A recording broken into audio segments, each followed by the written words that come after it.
간단하게 좀 몇 가지만 짚고 갈 건데요. 네. 첫 번째, 어제 청와대에서 이게 G7에 대해서 아베가 사실 공식적으로 반대했거든요. 대한민국이 G7 또는 G11, G12에 들어오는 건 반대한다. 이유는 북한에 대한 생각이 우리랑 다르다. 요거였었는데 여기에 대해서 청와대 고위 관계자, 여기서 고위 관계자가 누굴까요? 내가 봤을 땐 강기정 수석입니다. 이 머리엄치의 수준이 전 세계 최상위권이다. 네, 이제 뭐 전적으로 동의합니다. 네. 머리엄치의 수준이 세계 최상위권이다. 그 다음에 국제사회가 일본의 수준을 충분히 인지하고 있기 때문에 별 영향이 없을 것이다. 좋습니다. 이런 상태인데 사실 일본은 지금 망해가는 옛날 부자 이런 느낌이에요. 부자가 망해도 3년 가니까 네. 그 사이에 좀 앙탈 비슷하게 네. 부리는 것 같습니다. 그러니까 뭐 돈 놓고 돈 먹기 하는 그 수전노 부자가 지금 그 뭐랄까요 그 떠오르는 벤처 사업가한테 지금 밀리고 있는 그런 느낌. 그러니까 옛날 생각만 갖고 대한민국을 대하고 있으니까 네. 저는 파트너로 인정하면요. 일본도 나름 그렇게 나쁜 나라만 되지는 않을 것 같아요. 좀 표현이 이상하긴 하다. 그렇죠. 거기도 아베처럼 그런 극우 정치인이 빨리 물러나야 되는 거고요. 저는 이 부분에 대한 미래통합당의 시각이 너무 궁금해. 그러니까요. 좀 입장 좀 밝혀주시면 좋을 것 같아요. 일본 문제를 잘못 건드리면 터차격이라는 말이 또 튀어나오기 때문에 함부로 못 건드리고 있더라고요. 아니 근데 이 정도로 예를 들면 유명희 본부장 같은 경우 WHO 사무총장 되면 얼마나 좋습니까? 예. 그리고 그 남편이 지금도 국회의원 되셨나? 미래통합당 쪽 국회의원이셨거든요. 예. 그러면 뭐 논평 하나 낼만 하지 않습니까? 그러니까요. 일본의 직격탄 좀 날려주십시오. 예. 자, 그것도 있었고 지금 그 6.25 기념식에 대한 얘기가 왜 이제 나오지요? 이게 태영호가 이거 뭔 6.25 말이에요? 추념식 애국가가 북한 국가와 비슷해서 내 귀를 의심했다. 그게 뭔 말이에요? 북한 국가를 우린 모르는데. 그러니까 태영호만 알지. 우린 들어본 적도 없지. 네. 들으면 이게 국가반법 위반이었거든 지금까지. 그러니까 웅장한 맛을 더하기 위해서 일부 편곡을 한 거거든요. 그러면 북한 국가는 웅장한가요? 못 들어봐서. 모르겠어요. 이거 뭔 말인지 모르겠어요. 그러니까 문제는 제가 이 이야기를 왜 가져왔느냐. 네. 예를 들어서 태영호 같은 자들을 영입해 넣으니 네. 현역 국회의원까지 만들어 놓으니까 문재인 정부를 흔들려고 태영호의 워딩이 필요한데 네. 사실은 멍청한 짓 하는 겁니다. 네, 맞아요. 실제로 잘 모르고 뽑았다고 할지라도 정보력이나 분석력이 떨어지는 놈들은 배제를 시키면서 뭔가 스마트하게 가야 되는데 뿐만 아니라 지난번에 김정은 위원장에 대해서 그렇게 대형 오보를 쳤으면 그럼 조금 좀 자제하고 계셔야지. 이건 진짜 잘못인 게 일단 북한 국가를 아무도 몰라요. 북한 국가를 알면 간첩이세요. 우리나라에선. 그러니까 이게 공감이 안 되고 저 이 기사 보고 어머 이게 무슨 소리야. 다 그러실 것 같아요. 네. 그 이야기 들어보니까 영국 국가 같은 경우도요. 이런 네. 소절을 앞에 붙여서 행사 때마다 그렇게 활용을 한답니다. 그러니까 편곡의 문제인데 기존에 애국가 하면 너무 많은 똑같은 음악을 들어왔었잖아요. 네. 요거를 되게 멋있게 그러니까 국가 위상을 높이는 형태로 그 행사를 진행하는데 그거를 북한 국가랑 비슷하니까 이건 뇌피셜이잖아요. 음악은 무슨 말인지가 일단 전달이 안 돼서. 북한 국가랑 비슷해서 내 귀를 의심했다 이런 식으로. 근데 좀 이상한 건 전 이건 순전 상상인데 태영호가 북한 국가랑 비슷하다라고 말하면 예. 이걸 이제 발표하기 전에 미래통합당 쪽은 그럼 북한 국가가 뭐냐라고 들어봤을까? 같이? 그러니까요. 좀 아이고. 궁금하지 않아요? 예. 그 과정에 지금 뭐 일부 언론의 보도를 보니까 통일부 장관의 이인영 의원이 유력하다 이런 보도가 지상파에서 오늘 나왔어요. 그 이인영 의원은 진짜 멋있어요. 그리고 정말 청렴하고 도덕적이에요. 네. 나경원한테 짜장면 얻어먹고. 그거 뭐 밥 잘 사주는 예쁜 농담. 예쁜 누나가 겨우 짜장면이었잖아요. 이인영 내가 밥 사줄게. 아유. 밥 사주는 누나가 이제 최민희로 바뀌는구나. 네, 저는 언제든지. 그리고 이인영 의원하고는 우리가 국민의 명령 할 때 자주 만났어요. 예. 그래서 민주통합당이 만들어지는 과정의 숨은 공신이세요. 네. 미래통합당이 혁신을 하려고 생각하면 네. 김종인 자체가 태용호를 배제시켜야 돼요. 그렇죠. 왜냐하면 철진한 색깔론인데. 원래 배제시키려고 했다가 안 된 거예요. 그렇지. 네네. 처음에 공천 전에 네, 안 된다고 강남을 반대했어요. 모욕했다 이런 정도 이야기가 나왔었죠. 네네. 참 답답하다 진짜. 언제 지금도 철진한 그 색깔론을 갖고 아니 그건 뇌피셜이잖아요. 음악을 바라보는 관점이 웅장하면 북한 국가랑 비슷해서 네 귀를 의심해. 아니 그러니까 이거 음악을 안 들어본 놈이네. 네, 그리고 자기만 아는 얘기 하지 말라니까요. 정말 기분 나빠. 그러니까 네, 혼자 들려주고 이야기해. 비슷하다고. 좋아요. 그러면 이거 국가보안법이에요. 네. 자, 그 가운데 그 알렉산드로 마체고라라고 하는 네. 북한에 있는 러시아 대사가 네. 실제로 북한에서 저 전단지 문제로 저렇게 불같이 화를 냈던 이유가 네. 리설주 여사 등의 합성 외설성 사진 때문이었다 이렇게 실제로 그 내부적인 그게 확실하게 했던 거네요. 그 박근혜 전 대통령에 대한 패러디물이 몇 번 있었습니다. 우리나라에서도. 예. 그 잠과 관련한 것도 있고 뭐도 있고. 그때 미래통합당 쪽이 어떻게 했나 기억 안 나세요? 그냥 표창원 의원을 매장하다시피 난리를 쳤거든요. 그리고 이게 노무현 전 대통령까지 끌어들인 아주 진짜 못된 짓을 한 거거든요. 그러니까 이게 미래통합당이 완전히 처음부터 끝까지 뜯어 고쳐야 되는데 네. 뭐 뼈를 깎는 노력이란 말은 말일 뿐인 것이고요. 각고의 노력. 푸축강 가서요. 정육점 가셔서 사골 사보시면 사골을 그 기계에 갈 때 자를 때. 그 기계 이렇게 자르잖아요. 그럴 때 어떤 일이 벌어지나 보세요. 각고란 그런 거예요. 네. 그러니까 그런 노력을 하지 않는다는 것은 네. 예를 들어서 이런 전단지를 알렸는데 그 내용이 북한의 무슨 뭐 인권 이런 걸 요구하는 것도 아니고 외설스러운 사진을 보내는 것이 문제였다면 네. 미래통합당 입장에서는 이거를 문재인 정부가 북한 대북 정책이 잘못됐다고 써먹으면 안 되고 그렇죠. 이런 건 날리지 말아야 된다고 이런 탈북 그렇죠. 단체들한테 메시지를 보내줘야만 네. 뭔가 바뀌는데 네. 이걸 자신들이 정파적으로 써먹으려고 계속 이용하다 보니까 정말 부끄럽게도 북한에 있는 러시아 대사가 실제로 북한에서 그걸 보고 화를 냈다. 근데 그걸 막지 않는 남한 정부에 진짜 화가 났다. 이 얘기가 들리는 거 아닙니까? 아니 이거를 그냥 생각해 보시면 돼. 만약에 북한에서 전단을 내려보냈어요. 우리나라에. 그런데 거기에 과거의 영부인과 뭐 이런저런 이런 게 들어있다고 생각하면 가만히 있겠습니까? 그러니까. 참.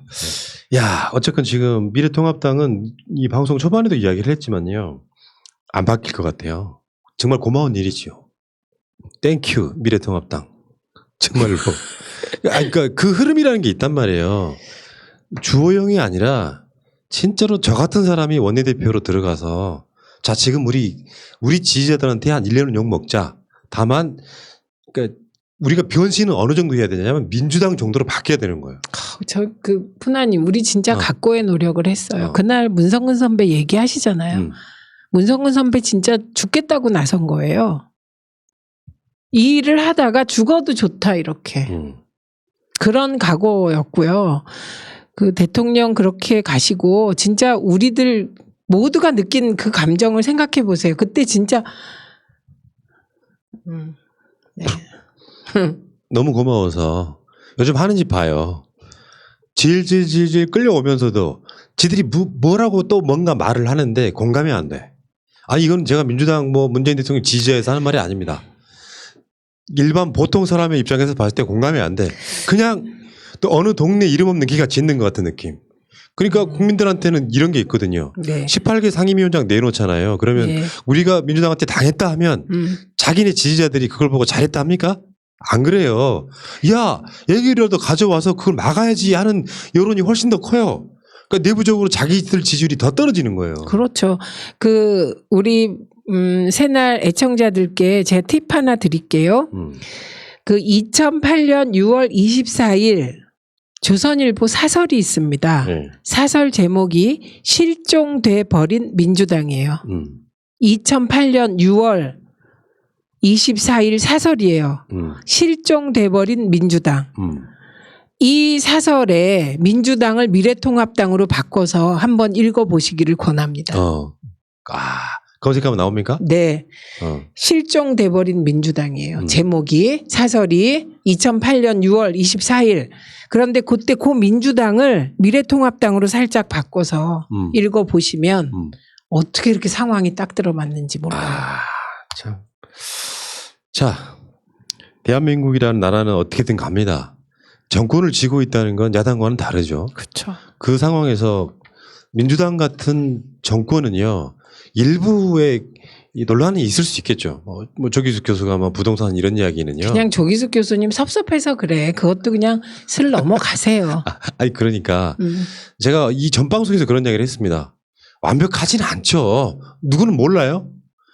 그런데 그 정권이 갖고 있는 기본적인 결은 분명히 이명박근혜 같은 정권과는 다르잖아요. 네. 그렇다 보니까 좋은 결과물이 코로나 등을 통해서 나오는 겁니다. 무엇이 우선순위고 무엇이 중요한지를 아는 사람들. 단순히 자신들의 자본을 지키기 위한, 기득권을 지키기 위한 정치를 했던 사람들과 분명히 결은 다르다. 네. 물론 그중에도 그런 결의 공무원이 껴있는 것도 사실일 거예요. 그러니까 100%의 순결, 100%의 순결을 요구하시면 안 돼요. 네. 그리고 제가 꼭 드리고 싶은 말씀은 제가 조국 전 장관 그 검찰개혁 집회 때 꼭 마지막에 지치지 말자, 포기하지 말자, 끝까지 함께하자 말씀드렸잖아요. 하나를 더 붙여야 될 것 같아. 네. 민주당이 그 열린민주당 다 합치면 180석이 넘어요. 그러다 보니 너무 화를 빨리 내세요. 조금 지켜보고 욕해도 늦지 않다. 이 말씀 꼭 드리고 싶습니다. 저는 여기다 하나 더 붙여가지고 제 전략은 이거예요. 조금만 잘하면 잘한다 칭찬해주면요 잘하게 돼 있는데 네. 노무현 대통령처럼 일부 진보와 진보 언론이 들고 일어나가지고 너희들 뭐야? 니들 실패했어. 지지 철회. 뭐 아무것도 안 이루어진다고. 아니 지금 정의당이 어저께 정의당이 그 본회의 들어가서 이게 일부 보수 언론이 정의당이 본회의 불참했다고 하는데 그 오보입니다. 들어갔어요. 그런데 표결에 참여 안 했어요. 양비론에 빠진 거죠. 그런데 그 양비론이 결과적으로 언론에 카운팅 될 때는 미래통합당과 같이 행동했다고 카운팅 됐어요. 그게 태도예요, 태도. 네, 카운팅이 그렇게 됐어요. 그거 알아두셔야 되고 오늘 동아일보로 기억되는데 또 정의당 그 관계자가 그냥 일면 그 인터넷 일면에 올라 있더군요. 대표 기사로. 그 내용이 민주당과 386과 개혁 세력 비난하는 거예요. 그걸 왜 동아일보 가서 합니까? 민중의 소리 가서 하지. 지금 정의당 뭐 하는 겁니까? 참. 그냥 소위 지금 뭐 인국궁 사태라고 해서 인천공항 비정규직의 정규직화 문제를 가지고 난리 나는 그 현장에 가서 미친 듯이 싸우는 것이 지금 정의당의 역할입니다. 예. 그것과 관련하여 보수 언론의 왜곡 의제와 싸워주세요. 지금 번지수가 틀렸습니다. 정의당. 6석이라는 존재감을 발현하려다 보면 센 말이 나오고 실제로는 개혁에는 도움이 안 되고 결국은 개혁 방해 세력이 될 수도 있고 그렇기 때문에 정의당이 정신 차리라는 말 이면 속에는 그런 식의 방향은 잘못됐다. 네. 오히려 소멸할 수도 있습니다. 전 그렇게 보고요. 이렇게 계속 가시면 위험합니다. 네. 그리고 이제 뭐 아까 정의당 뭐 이런 차원을 떠나서 부동산 이야기도요. 제가 마지막으로 그런 결론 한번 내려볼게요. 대개의 국민들은요. 100%는 아니더라도 부동산 값 잡아주길 바라죠. 그러면 민주당이 그거를 일부러 방치하거나 문재인 정부가 일부러 가격을 올리지는 않죠. 최대한 노력을 하지만 기득권의 일종의 반동 같은 거고 인간에 있어서의 욕망의 분출 같은 거라고 보면 그러면 민주당처럼 잡으려고 부동산 대책을 10대 번 이상 내놓는 정권을 지지할 것인지 아니면 집값을 무대책으로 올리고 빚내서까지 집을 사야 된다고 말하는 정권을 찍어줄 것인지 이건 다른 문제란 말이죠. 그러면 민주당이 부동산 대책을 더 강하게 해라라고 요구할 수는 있지만 민주당의 부동산 대책은 실패했으므로 민주당을 지지하면 안 돼까지 몰고 가는 건 정상이 아니라는 거예요. 그렇죠. 그리고 지금 부동산 가격이 오르는 건 세계 경제가 어려워지면서 오히려 그 풍부한 유동 자금의 역습입니다. 지금. 그러니까 이 부분은 이 부분대로 또 풀어나가야 되는 것이고 예. 그래서 저는 이 세상에 100점은 없다. 만점은 없다. 예.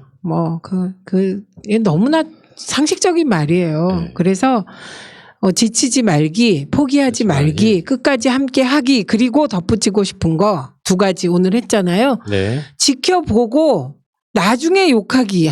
참 너무 빨리 욕하시더라 이번에. 김태년 대표도 갑자기 욕하셔서 제가 속이 엄청 상했어요. 왜냐하면 김태년 대표가 어떻게 하고 있는지를 제가 알게 됐어요. 몇 가지 정말 이제 개고생한다는 걸 알게 됐다. 네. 그런데 너무 빨리 욕하시더라고. 그리고 네. 박병석 의장님도 그분이 그런 이게 합리적이고 좀 그런 성향의 분이 예. 어쨌든 17대 0 하지 않습니까? 그 과정에서 좀 지켜보고 비난하자. 그리고 이제 지금도 너무 늦게 했다 이러지 마시고 정말 고생하셨다고 좀 얘기하시고 예. 잘하면 푸나님 말대로 칭찬하고. 잘한다. 네. 잘한다. 칭찬하기. 네, 알겠습니다. 비판할 수 있는데 비난하지 말자 이런 취지처럼 보입니다. 네. 자.